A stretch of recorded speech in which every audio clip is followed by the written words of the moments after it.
நம்மை தரும் என்னும் திருநாமம் தனை சூட்டிக் கொண்டான்.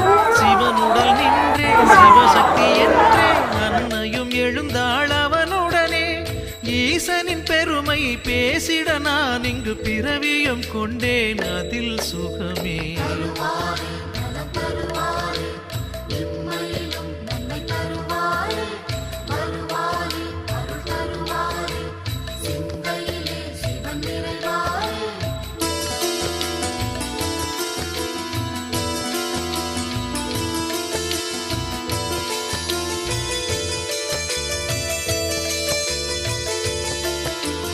மார்கழி அஷ்டமி பிரதட்சணம் வரும் ஆசி மாதம் பிரம்மோற்சவம். ஐப்பசி நாளில் கோலாட்டம் நல்ல பிரதோஷ வேளை கொண்டாட்டம். சித்திரையில்